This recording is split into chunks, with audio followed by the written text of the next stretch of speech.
ever since the pandemic, we've had a lot of people from the Bay Area, Southern California. So there's actually slightly more registered Democrats than Republicans now, about 1,500 the last I heard. And in addition to that, we hadn't tried putting forth a sales tax lately. And so the idea was people in town were saying, well, you know, if the city proposes a sales tax, that's subject to the 2/3 supermajority that Howard Jarvis and related legislation and precedent of the past says you need to have a 2/3 supermajority to pass a tax increase. The workaround is if you advocate as citizens, which several retired city employees did, as well as other people who care who aren't connected to the payroll. But when you have retired city employees, even if they're not making money through the city anymore, they have their pension. So I would make the case publicly, these are not disinterested third parties behind this sales tax increase. Americans are capable of achieving extraordinary things when they have the freedom and opportunity to do so. This is American Potential. And here's your host, Jeff Crank. Well, thank you for joining us for another episode of American Potential. You know, there's something about the American spirit that draws us to underdog stories. Maybe it's because our nation was founded on the idea of defying the odds with little more than grit and determination. After all, it was a ragtag group of citizen soldiers who whipped the most powerful military force on the planet to gain our independence. Or perhaps it's the promise of the American dream that no matter where you come from, with hard work and determination, you can achieve something extraordinary in America. Whatever the reason, these stories inspire us because they're a reminder of what's possible when ordinary people refuse to back down. Well, today's guest has one of those stories. When her city proposed a sales tax increase, she got to work. With her small group, they took on the challenge of stopping this proposed tax increase by talking with people in the community about how it would affect them. The reason they were the underdog in this story is because they were up against a much larger, better funded opponent. Reminds me of those ragtag soldiers back in the Revolution.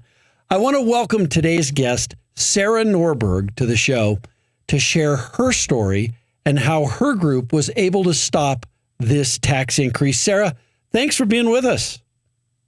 Thanks for having me. I really appreciate it, Jeff. Yeah, you bet. Now, I'm sure you didn't think you were going to come on. I was going to compare you to the founding fathers, but look, I really believe that's what this is about. I mean, in a lot of ways, if you think about it, right, our founding fathers threw His Majesty's tea in the harbor because they just were a little bit tired of being told by the king what to do. And I mean, this is the same thing. This is citizens saying, you know, we've had enough and we're not going to back down. Now, let's talk about your city.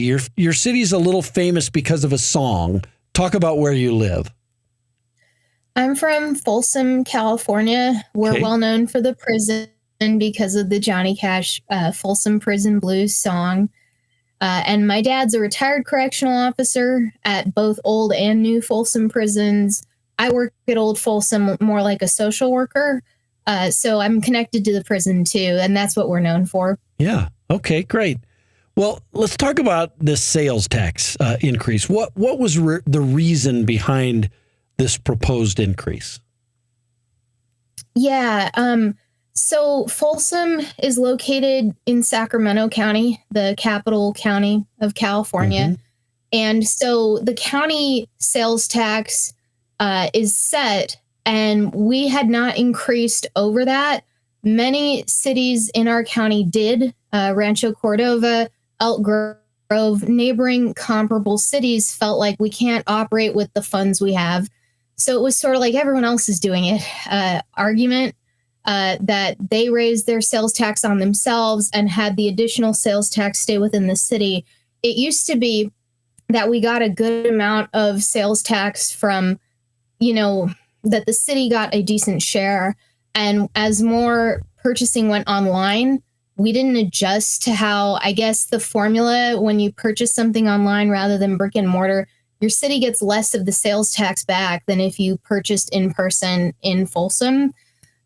So we got behind the times, and I feel like, well, we knew purchases were moving online prior to the pandemic. The pandemic only worsened it. So it was silly that they didn't see this trend coming a ways away and adjust, that we need to figure out that situation, that more online purchases means less city sales tax coming in. So the idea is the city had been debating sales taxes, had tried proposing sales taxes that got voted down.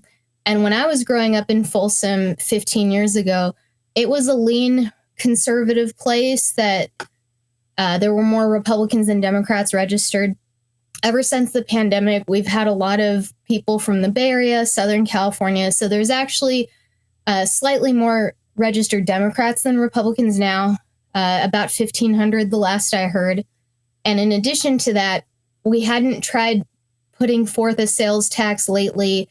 And so the idea was people in town were saying, well, if the city proposes a sales tax, that's subject to the 2/3 supermajority that Howard Jarvis and related legislation and precedent of the past says you need to have a 2/3 supermajority to pass a tax increase. Mm-hmm.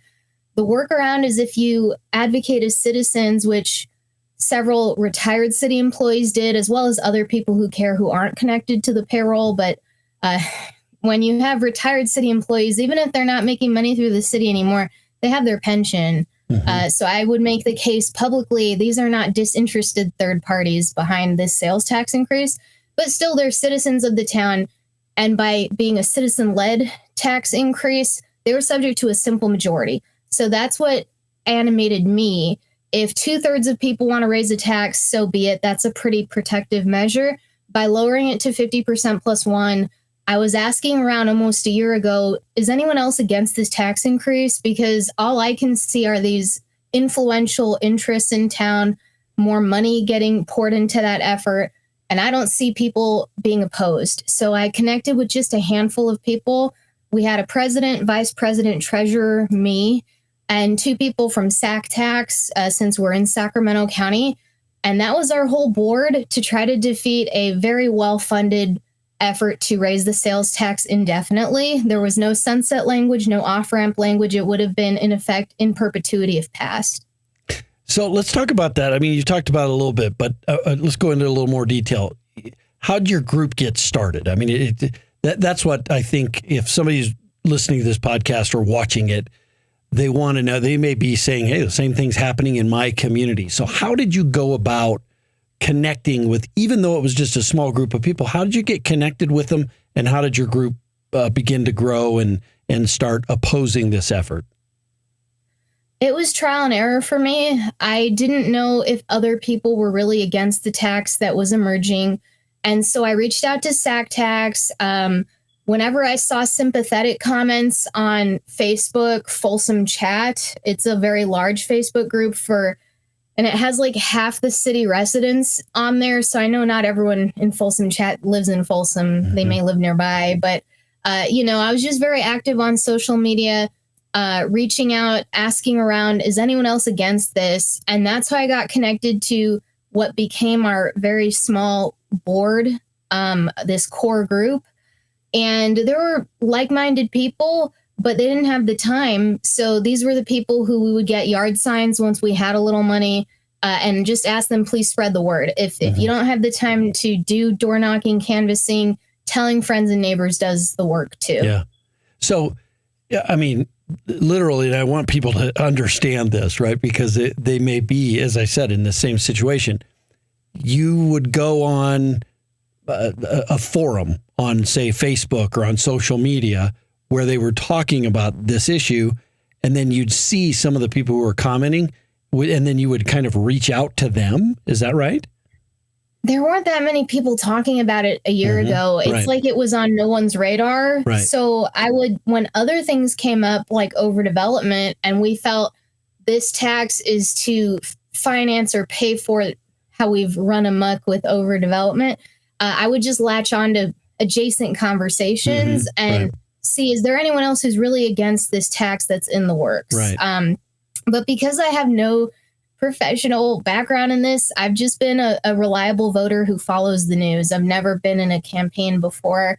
I made a lot of bumbling mistakes because I didn't know how you're supposed to navigate these things. So I just did my best not knowing any better. And from this trial and error of asking around, I had heard of Jarvis. I didn't know that they were such strong protectors of that 2/3 supermajority to pass taxes in California and all sorts of related reforms. So it took some time to figure out who might be like-minded. Ask those people, can you connect me to other people who live in Folsom who may be willing to help with this? And that's how we got this very small group together. We ended up raising so much less money than the people who wanted the tax, but we were active on social media. We were getting everyone who wanted a yard sign, their yard sign for free. We just did the little that we could, and our ideas were powerful enough to overcome the severe fundraising disparity. Yeah. And you see that a lot. I mean, I've come from the state of Colorado. There was just a thing on the ballot to change the way people vote in Colorado. And there was about $10 million spent on one side, on the pro side, trying to get that passed, about $10 million. And on the other side, I mean, I didn't really see anything out there. I'm sure there was some money spent, but it was certainly was under $100,000. I mean, it's probably, $20,000 or $30,000 would be my guess. But it ended up losing, even though the other side spent all that money. So money isn't a guarantee, and grassroots usually can outwork money, and that seems like what's happened here. But let's talk about what your group did. So what did you do? What were your tactics to stop this sales tax increase? With so little funds, we had to be creative. So in California, when you have something that will be before the voters, you create these arguments for and against. So the yes side had their argument, and we had no access to what they were going to say. We had just heard their standard talking points. So we rebut their yes argument with our no argument. They have their first rebuttal, and we had our second rebuttal. And so, when we were finally starting to see that there were a handful of us who wanted to oppose this tax formally, devote all this time, money, energy to it, when we were getting together over the spring into the early summer, we were told, oh, you have like 2 weeks to get your ballot arguments together for the first go round. And then shortly thereafter, we had to get the rebuttal argument. So, the initial no argument, the second no argument. And for it to be compelling, you need to have 5 signatories or people who will go on record saying that they support our position. So the first time around, because we didn't, we've never done this before. We were just learning on the fly. We had these great people, Ted Gaines of the Board of Equalization, president of Jarvis, John Copal. These are great names, but we didn't have all 5. So I asked my dad if he would be officially on record against this tax, and he was. And then the next round of argument, we got 5 other people. That way we could show 10 different people, I'm pretty sure. I don't think we had to repeat any names. So we had to come up with our most compelling talking points within I believe it was a 350 word limit, which we could go on for pages. So you have to put like the most impactful arguments. Mm-hmm. So that was our first step, was before we go to the presses or anything, we have to send the voters in the voting guide, when you have your official arguments, our most compelling arguments against this tax. So that was the first step. Then as the little money started coming in, we started ordering yard signs, and we got help making a very basic website that you go on the website, you request your yard sign, and usually I would deliver it the same day or the next day. So we were really good about when people put in a request for your yard sign, delivering it as soon as possible. Ideally, they're home and I have a conversation with them where I tell them, look, we're the underdog here. Please tell your friends, neighbors, family to vote no on this, or at least look into it. So just being responsive and making the most of the limited opportunity available. We had to have those ballot arguments. We put a lot of effort into them. We worked hard on our logo, talking points for however many of these handouts we could afford to print. It wasn't that many, maybe 5,000. Getting active on the website so that people who request yard signs, we ordered as many as we could. We got all those signs out. We have a little more money. We order signs again. So very much a shoestring budget. It was really more about time, effort, energy than money for sure. So you didn't have any real background in doing this before? Like, did you? No. Was this on the job training that you were learning how to do all this? You could say that. I've always voted. I've always followed the news. I've never, in high school, before I could legally vote, I did some canvassing and phone banking because I wanted to get involved. But ever since then, I never did it again because now as an adult being able to vote, I never came back to that. So no, it was just, we struggled. We didn't really know how to do it, but I'm very willing to ask for help. And so I've been very vocal with people who I knew would know better to guide those efforts. Yeah. Well, and let's talk about the group that was working in favor of this tax increase. So tell us who that was. Right. So once our ballot measure had a letter assigned to it, so we were Measure G, they were Yes on G, and their formal name was like, I forget the exact wording, Citizens for Public Safety and Quality of Life. And so their argument is who could be against public safety and quality of life. I love it. And their funding priorities were very sympathetic. Yes. It was 20% police, 20% fire, 60% all things like parks, things that people care about. Sure. Yeah. But we made multiple arguments against, how they went about the tax. So they were Yes on G, we were No on G, and our formal name was Citizens Against the Folsom Tax Initiative. Yeah. Yeah. I love how communities do that. And by the way, I've fought these battles for decades in my own community and other places. But I love how it's always about police, and it's about firefighters, and it's about public safety and all of that. What they don't tell you is that then once they get more money for that, they're going to take money from the existing budget and put it towards things that aren't that, right? So they offset it, but they try and sell you and get the emotional hook, because who doesn't love firefighters and police officers? We all do. But that's sort of the game that's played, and it's repeated in every city in America. So it's amazing that they do that. Any thoughts on sort of their messaging tactics that they were using? It was hard to be pointing out where the money was coming from, because tens of thousands of dollars came from the firefighters union, and I love firefighters. Sure. The Folsom Athletic Association are parents whose kids play sports, so they want newer parks. So we weren't going to give them a hard time for having an interest. My issue was the level of tens of thousands of dollars that people should be aware. Oh, you're part of this nonprofit of the Folsom Athletic Association. Well, look at how they spent tens of thousands of dollars on a tax. Is that really how you expect your dues to be spent? As well as, multiple public sector unions. But the police union remained neutral because they had said previously, if we were to get a tax, it should be more than 20%. And I would argue, public safety was in the name of the tax, yet 40% was going to public safety, 60% was out. So if there were to be a tax, one, it can't be permanent the way this one was indefinite. It needs to have a date. And two, I'd need to see a lot more than 40% going to public safety.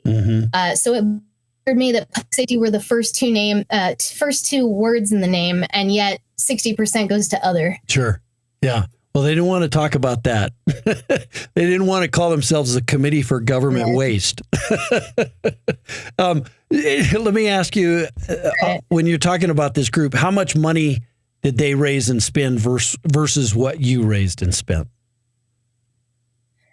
By the time the election was over, because it has to be reported transparently on the city website, not that it was easy to navigate, but when you check the disclosures, by election day, they had fundraised over $240,000, which to me is a lot for a city measure, and us was about 15.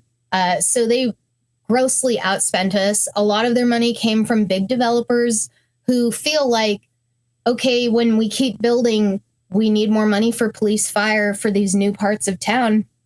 Folsom developed south of 50. It was an expansion of our boundaries. And now they're struggling to have adequate police fire, other amenities down there. So we should have thought that through better before we overdeveloped. And the crazy thing was some of my best allies in this group, in this fight, were people who are pretty liberal, who hate the overdevelopment. They knew if we agree to this tax, the overdevelopment will go on steroids. So I delivered signs to houses that had the Trump Vance sign, the Harris Waltz sign. You know, I mean, granted, there were more, conservative households, but it was definitely bipartisan that people were in opposition to the tax. Yeah. So they outspent you. They spent 20 times more than you did on this, right? Almost, right? Yeah. And then what was the vote? How did it turn out? Well, California takes a while to finish counting the ballots. So we're still counting? As of yesterday, the most... I know, but there's no way they can win. Yes. 43,000 of the 52,000 votes have been counted. And we are defeating the yes side. No has 62.23% to 37.77% for yes. So we have 24% more support. That's amazing. And previously, thank you. Previously, the people who really wanted this tax said, if we fail, we'll do it again in 4 years. I'm hoping they've learned the lesson. You can't impose your will on the people. Right. If you really want a tax, we need to talk about it being temporary, not permanent, and not a full cent on the dollar, maybe half a cent, things like that. Right. And I will tell you that I fought one of these very similar thing where it was all about the police and fire, and they threatened that, boy, if this didn't pass, this tax increase didn't pass in the community that I was fighting, this very same thing. They would say, if it doesn't pass, we're going to lose firefighters. We're not going to have police officers. We're going to want to stay here. We're going to have to, not hire those folks. And then when it didn't pass, it got defeated. We were able to defeat the tax increase. And within 2 weeks, the city council came back and looked at their budget and said, well, I guess instead of doing this, we'll cut back on some other things. And they didn't do any of the things that they were saying that were going to happen. They just were using that as sort of this political wedge. So I'm sure you'll see some of that here because, politicians and elected officials, when they lose something like this, it makes them go back and make the tougher decisions. And that's the whole point of fighting these kinds of tax increases, because it takes more money from, a single mom who's out there trying to make ends meet.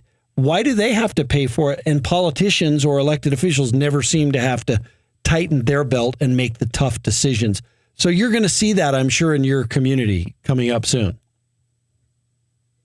The argument that the city made, and here's the tricky part. So the city, in theory, was neutral, even though they would send home newsletters within 60 days of an election.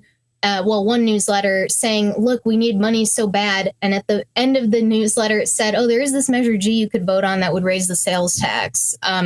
We have rules in California preventing political literature like that within 60 days of an election. They said it was educational. Yeah. So in theory, they were neutral, but they did everything they could to cheerlead subliminally for this tax. And so, they had been saying we've made all these cuts. And I mean, there have been cuts. I feel like the city manager, city council were not willing to trim what is not necessary because they don't want anyone to not have a job anymore. But the last I heard of our spending, 77% went to salaries. And because in California, we have the CalPERS pension that is underfunded, they were anticipating how more and more the budget will go to pension. And so this tax was to maintain services while pension takes up more of the budget. So it's really hard. How do you edit that pension formula? These are all valid issues, but I do foresee that because the city manager retired, hopefully a new city manager could have that scalpel and remove what is not necessary, because as long as they had the idea that we could just raise taxes and therefore not meaningfully reckon with these issues. We've shown, no, we want you to make the cuts that are necessary. Right. Right. Well, and look, if you look at what they're doing, you said that they cut back some areas. I'm sure they did, but I don't know the city budget well. But I would say this: my guess is overall, city funding has gone up every single year, right? Even though they might cut in some areas here or there, overall the budget's going up every year. Yeah, and the argument was, well, we used to see increases of like 6% a year, and then people started buying stuff more online, and now it's 2-3% a year, and we just can't manage that. Yeah, Sarah, wouldn't you like to be guaranteed that you get a 6% salary increase every year or a 3% salary increase every year? I mean, I would love that.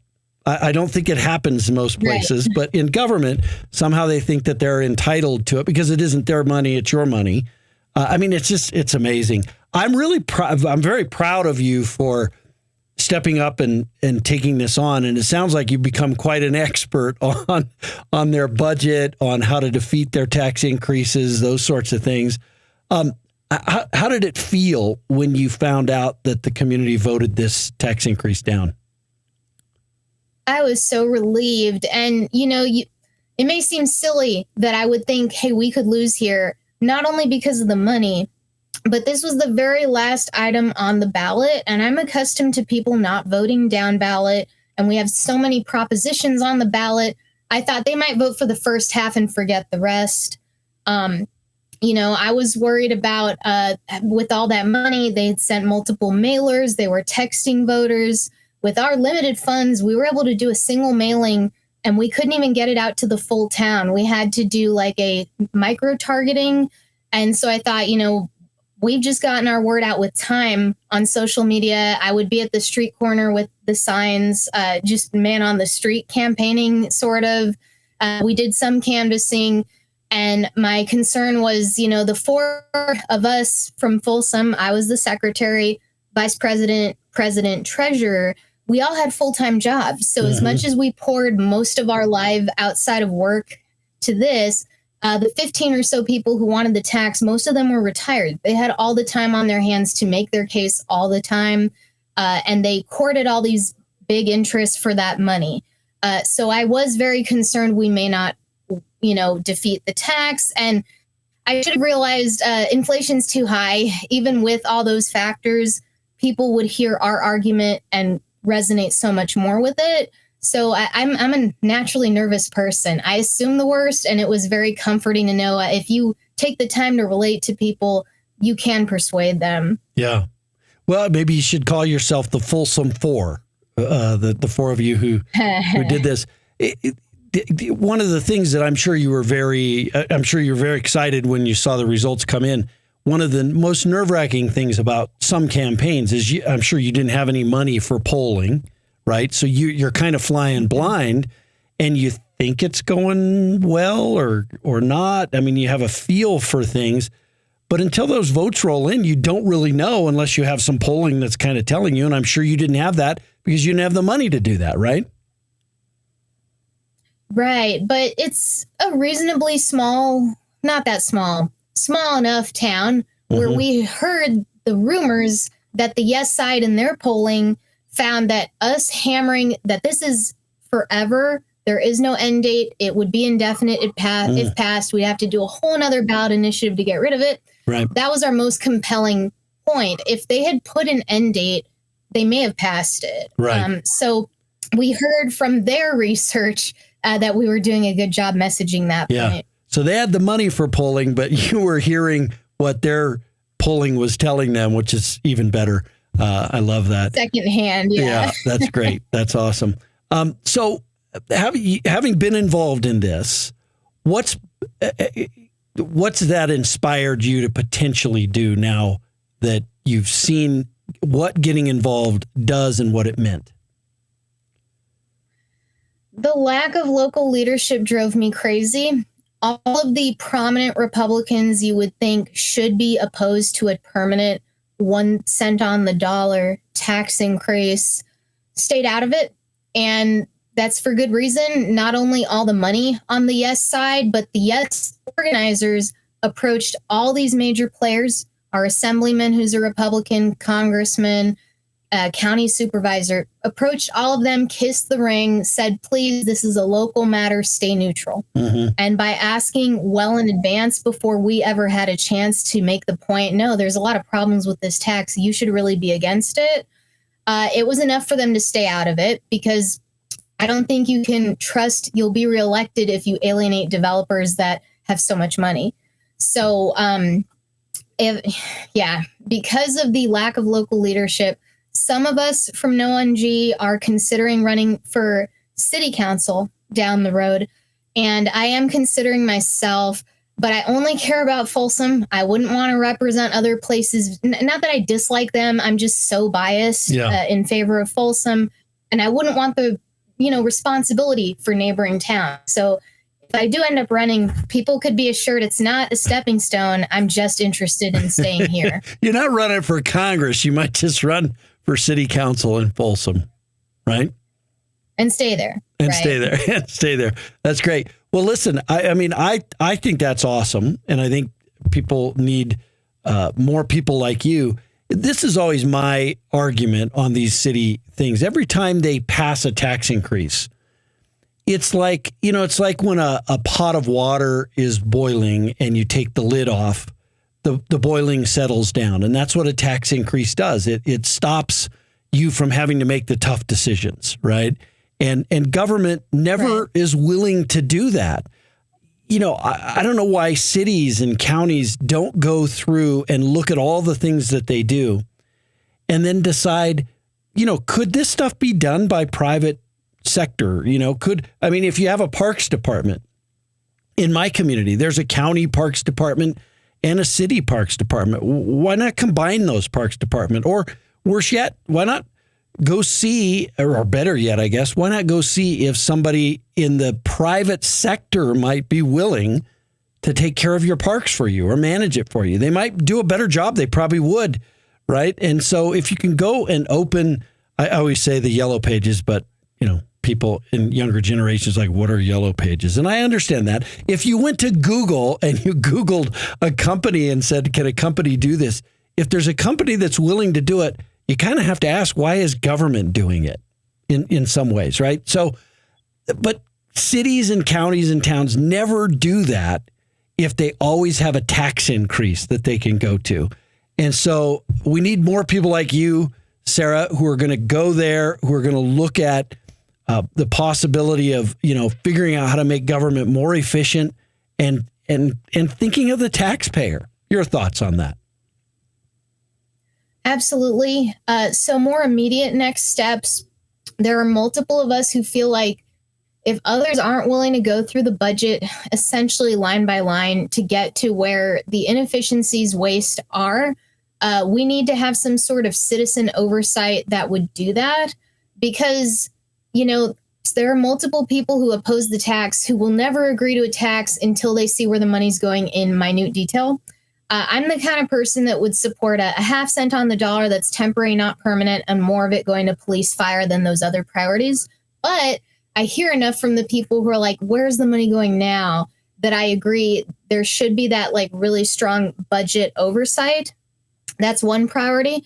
Another one is there's this big development trying to expand Folsom's boundaries even more. And if you polled people, 85% of the town does not want to overextend more than we already have. So I would want to engage people like, look, we already expanded south of Highway 50 and here we are struggling to pay for basic services. We can't keep overbuilding and plan the services after the fact. So those are my two biggest priorities. And I totally agree that this effort to bring in money through a tax, it's like the way to never have to reckon with those hard choices. Yep. And if other people aren't willing to be disliked for making tough choices, I think leadership is needed at some point. Yeah. Well, Sarah, I got to tell you, this is probably one of my favorite episodes I've ever done. I think we're approaching 200 episodes of this podcast. And I think this might be one of my top favorites. I love it when we have folks like you who come on who, I mean, you're just an ordinary person, right? You're not, I mean, you've never got elected to anything or whatever, and just looked at it and said, hey, this isn't right. I'm going to step in and get this done. And I love it when we can help tell the stories of Americans who do that. So I just want to thank you, one, for coming on and telling the story, but two, most importantly, for getting involved and being an example for other people all around the United States to be inspired by your story. Who would have ever thought that a tax revolt would begin in the state of California? I never would have thought it. We're a suburb, but yes, absolutely. I've always voted. I've always followed the news, but that's not enough sometimes. Right. That's what this experience has taught me, that it's not enough to engage. Sometimes you have to personally get your hands dirty. Yeah. Sarah, thanks for joining us. I appreciate it. Thank you, Jeff. All right. You bet. Well, look, this is, what a great story. I love the fact that Sarah and this small group formed, took on really someone that outraised them 20 to 1 almost, spent much more money. This is a David versus Goliath story, but they won, and they won because the facts were on their side. And they worked hard and they got the word out, and they beat a tax increase. And, somebody stood up, and this is what is great about this story. Somebody stood up for that single mom who has to pay more because of a sales tax increase. Somebody was that person's voice here, and it was Sarah, and it was her group, because I got to tell you, the politicians, they let you down often. And so what a great story. I'm very happy to have it. Look, liberty and freedom are easily taken for granted. Don't take it for granted. Go out there, defend freedom, defend liberty. Thanks for being with us. Thank you for listening to American Potential. You may listen to more stories from Americans working every day to expand freedom and opportunity in their communities by visiting AmericanPotential.com.